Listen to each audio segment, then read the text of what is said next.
Hello everyone and welcome to a really wild game that took place only moments ago, and I was browsing Twitter as I usually do and I saw Qc2 publish a screenshot of the position from this game, and I was like, wow, that's Alekhine's game. It's incredible that this just happened, and it's a game from the Icelandic World Cup qualifier between two Icelandic grandmasters, Helgi Gretarsson and Hannes Stefansson, and it's quite a wild game, but I'm not just only going to show you this game, but very quickly the Alekhine game that I'm referring to, as I was so sure that I've shown this game on my channel because it's only 10 moves, but as it turns out I haven't. So I'm going to use this video to show you that game as well and talk a little bit more about that and what happened here.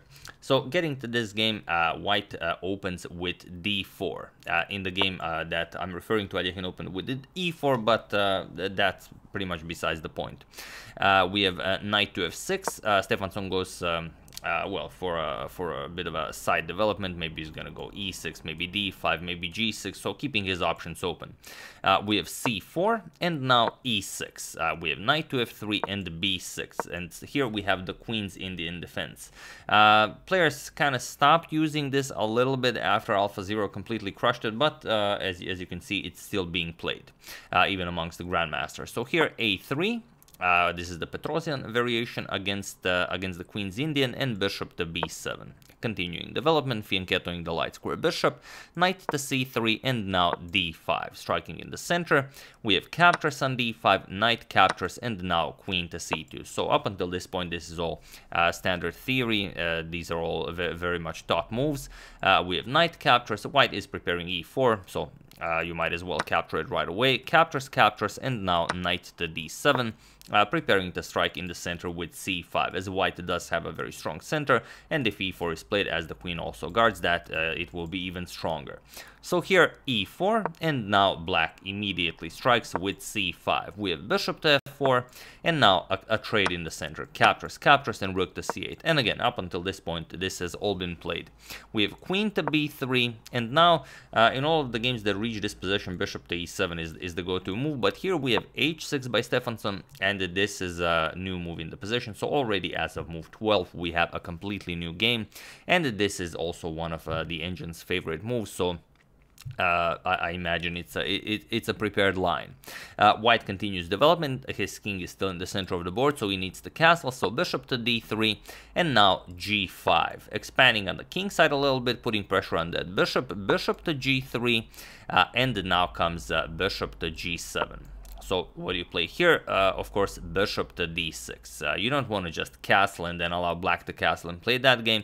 You play bishop to d6, cut off the Black king from castling, and only then will you continue with your own development. But here, Black goes rook to c6. He attacks the bishop and now kind of forces the e3 move, sorry, the e5 move. So e5, cementing that bishop on e5, and here is where the magic happens. The problem is this seems very much like an ideal position for White, but Black must offer the rook here. Captures, and then play this position. He can castle, he still will have pressure here, he will have pressure here. So you give up the exchange to enjoy this beautiful bishop pair, and it's still you know, the game can be played and can go either way. But here, after this e5 move, Black played a different move. Black played g4, and this is where the magic now happens. Feel free to pause the video here and you know, play the famous Alekhine move while I give you a couple of seconds. So for those of you who were able to do it, congratulations on either knowing the game that I'm talking about or finding it now while watching the video. And for those of you who just want to enjoy the show, it is of course queen captures on e6. And it all makes sense once you see that the bishops are completely slicing through the position. So queen captures on e6 should have been played, and now it's game over. The Black has only two options. You either block and accept that it's checkmate, or you capture the queen, and then we get the even nicer double bishop checkmate. So bishop checks, this bishop cuts off the king from this diagonal, and that's just it. So this is what should have been played. However, White had some 2 minutes on the clock, and instead, after this e5 move, sorry, after this g4 move, White played knight to d2. So he missed this idea, and here Black said, or maybe Black even saw that he missed it, and he he immediately played rook captures on d6, and this is in fact the best move now. E captures, bishop captures on d4, and now you have this position where white is up material, but you know, black has the incredibly strong bishop pair, and it's not going to be easy. So here rook to c1 was played. We have knight to c5 now, putting pressure on the queen and the bishop to b5 with check. King f8, black says not a problem, I wasn't even planning on castling, and now queen to g3, guarding the g2 pawn, but now black immediately jumps into the attack. Queen here, the h pawn is now ready to march down the board, even the f pawn can march down the board. So here h4 by white, and now queen back to f6. So again, what do you play here? The g4 pawn is now undefended, but your f2 pawn is under attack, so you can't really move the queen.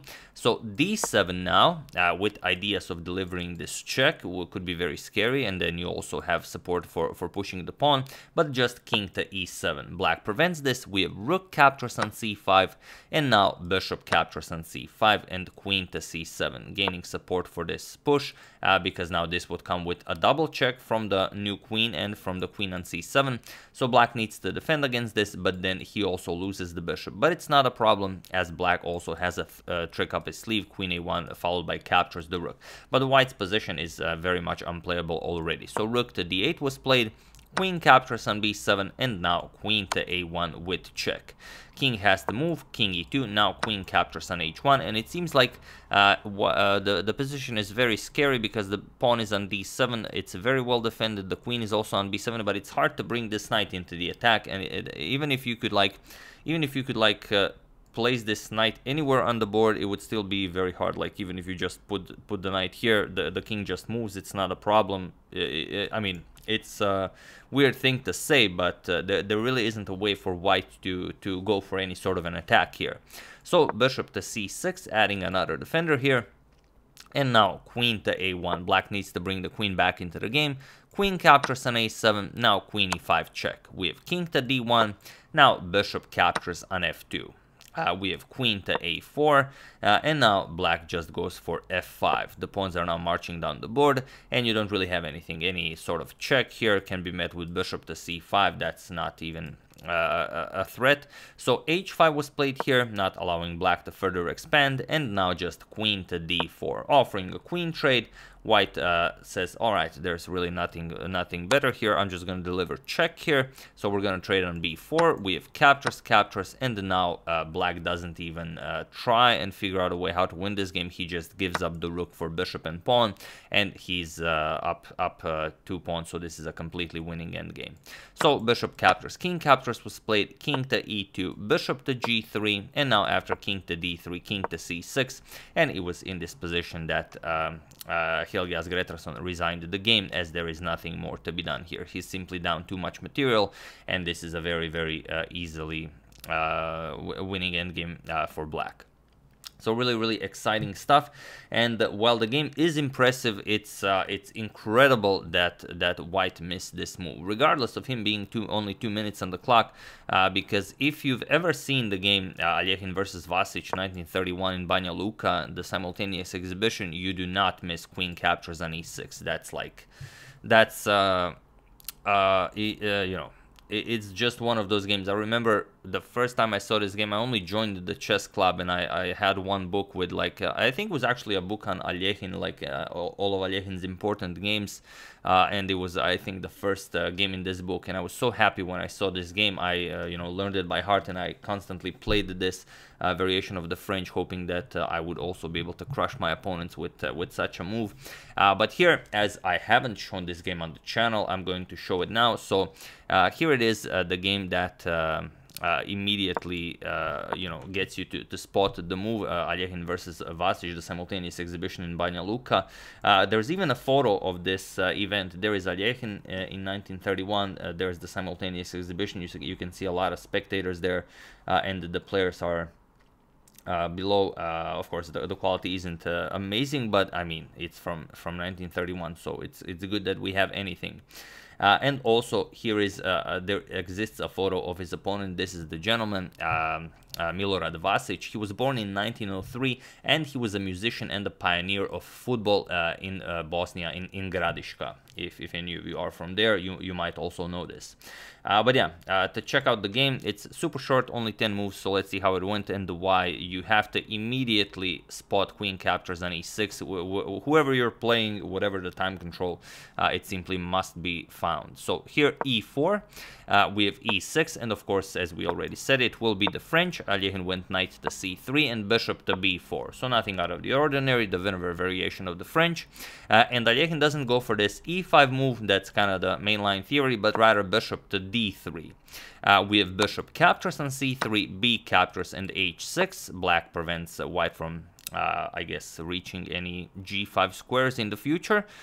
We have bishop to a3 by Alekhine, now making use of this diagonal being open, and he will try to keep the black king in the center of the board, and knight to d7 now. We have queen to e2 by Alekhine, d captures on e4, and now not queen captures, but rather bishop captures on e4. It doesn't really matter, the knight is coming to f6, so you're going to kick away whatever comes to e4. We have knight g to f6, bishop back to d3, and here is the moment where black should continue very carefully with moves like c5, but black first played b6, and this is now a problem. He's preparing bishop b7, which seems of course very important, as the bishop will assume this beautiful diagonal, but here Alekhine again has a checkmate in 2, and I'm not going to ask you to pause the video because it's the exact same checkmate as in this game. So without further ado, queen captures on e6 was played in this game, and there is nothing more for black to do here. If you block with the queen, this is just checkmate, and if you play f captures on e6, then bishop captures on g6, we get the exact same double bishop checkmate as it should have happened in the game between Gretarsson and Stefansson. So that's a shame. I think Gretarsson will be extremely mad and angry that he missed something like this, because you just don't miss this. I mean, you know, all the newspapers and all the news outlets in the world would talk about this game if Gretarsson found queen captures on e6, but unfortunately he didn't, so we're gonna show it either way. But yeah, that's the game, or rather these are the games. Hope you enjoyed both of them. Always try to sacrifice your queen on e6, at least look for it. If it doesn't work, then continue playing the game, but always check. So yeah, hope you guys enjoyed that and this little bit of history. I would like to thank a mystery person, Ioannis Kepastos, Derek King, Gerhard Homa, and John Monk for a contribution to my channel. Thank you a lot, I really appreciate it. As usual, you can check 2 of my previous videos here. Thank you all for watching, and I will see you soon, continuing the coverage of the Morphy saga, checking up on your wonderful suggestions, and whatever else happens in the chess world. So thank you all, I will see you soon, and have an excellent rest of your day. And also check out my nice captures monster. So thanks for this, Panda.